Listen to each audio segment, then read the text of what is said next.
Assalamualaikum warahmatullahi wabarakatuh. Hai teman-teman, selamat pagi. Semangat ya. Hari ini kita belajar IPS tentang jenis-jenis sumber daya alam. Kita akan mempelajari sumber daya alam yang dapat diperbaharui.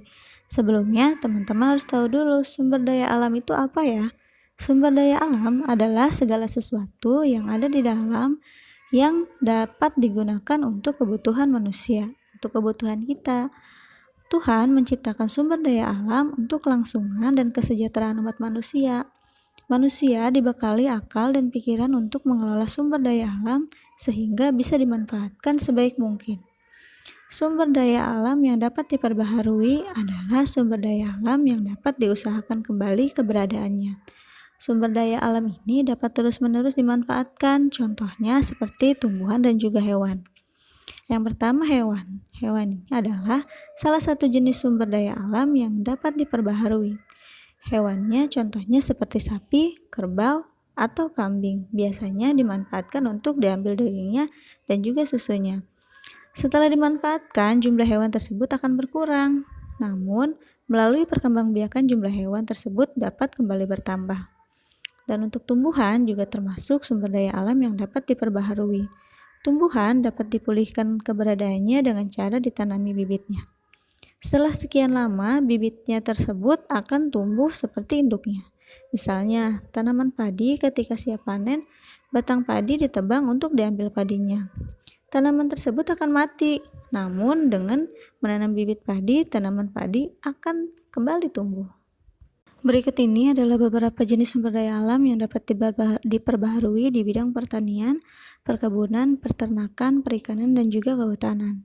Yang pertama, pertanian. Pertanian adalah kegiatan bercocok tanam atau budidaya tanaman. Contoh jenis tanaman yang diusahakan adalah yang pertama ada padi. Padi adalah tumbuhan yang biasa ditanam di sawah.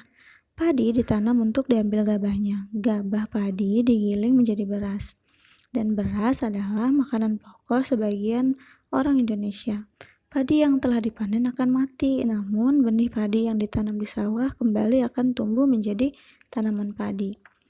Dan yang kedua ada palawija. Palawija adalah tanaman pangan selain padi. Jenis palawija yang biasa ditanam adalah jagung, ubi, dan kacang-kacangan. Sama seperti halnya padi, tanaman palawija setelah dipanen akan mati. Namun, benih palawija yang ditanam akan kembali tumbuh seperti semula. Yang kedua ada perkebunan. Perkebunan merupakan kegiatan pertanian pada lahan kering. Maksud lahan kering yaitu lahan tersebut tidak memerlukan air sebanyak air di sawah. Contoh jenis tanaman perkebunan yang diusahakan adalah yang pertama tanaman karet. Tanaman karet disadap untuk diambil getahnya. Getah karet disebut lateks. Lateks digunakan untuk bahan membuat ban atau bahan lentur lainnya. Tanaman karet dibudidayakan dengan menanam bijinya.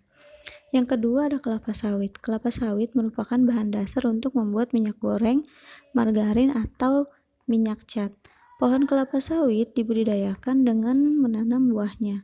Buahnya dapat tumbuh menjadi pohon kelapa sawit seperti induknya. Yang ketiga ada peternakan. Peternakan merupakan kegiatan memelihara dan mengembangkan hewan ternak. Jenis-jenis hewan yang diternakan dapat dibedakan menjadi 3 kelompok. Yang pertama adalah peternakan hewan besar. Yang kedua, peternakan hewan kecil, dan yang ketiga, peternakan unggas. Untuk jenis hewan yang diternakan diantaranya adalah sapi, kerbau, dan kuda. Hewan jenis ini dikembangbiakan untuk diambil daging dan juga susunya. Nah, itu termasuk peternakan hewan besar. Untuk peternakan hewan kecil, jenis hewan yang diternakan diantaranya kambing, sapi, dan babi. Sapi dan kambing dikembangbiakan untuk diambil daging, kulit, atau susunya, sedangkan babi hanya diambil dagingnya.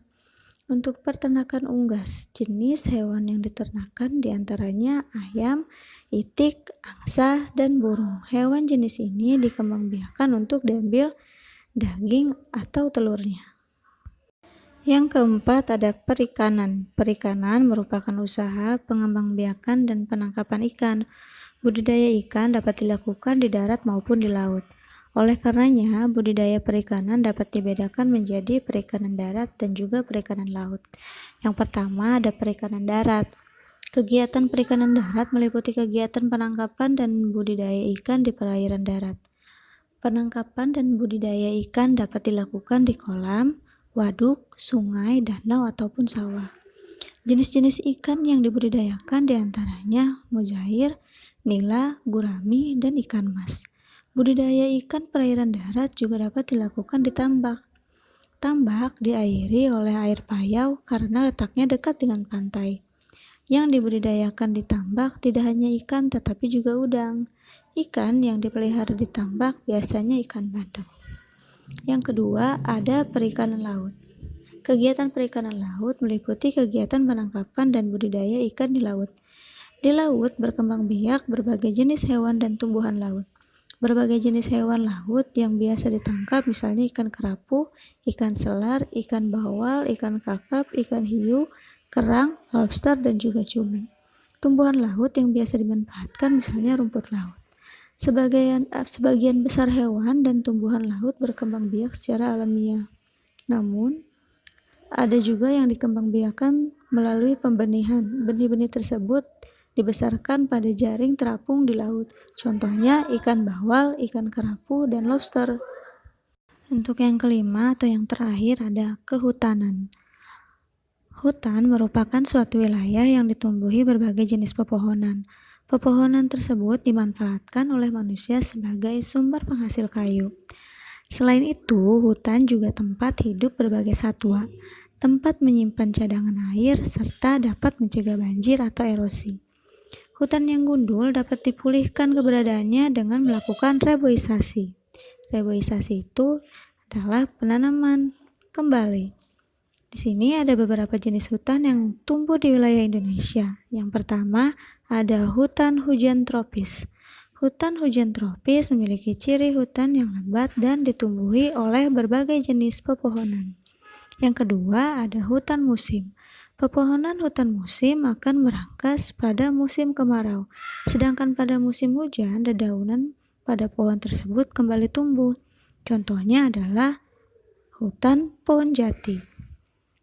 Yang berikutnya adalah hutan mangrove. Hutan mangrove tumbuh di daerah pantai yang berlumpur. Jenis tumbuhan pada hutan mangrove antara lain adalah bakau dan nipah.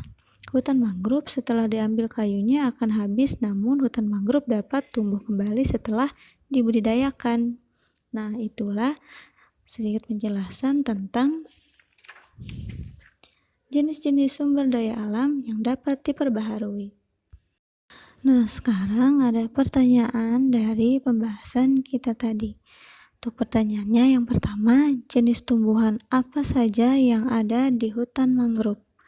Yang kedua, jenis apa saja yang dibudidayakan di perikanan darat? Yang ketiga, di bidang apa saja jenis sumber daya alam yang dapat diperbaharui? Yang keempat, apabila sumber daya alam perikanan laut habis, bagaimana cara kita memanfaatkannya lagi? Yang kelima, apa kegunaan dari getah pada tumbuhan karet? Nah, teman-teman nanti diisi yang teliti ya.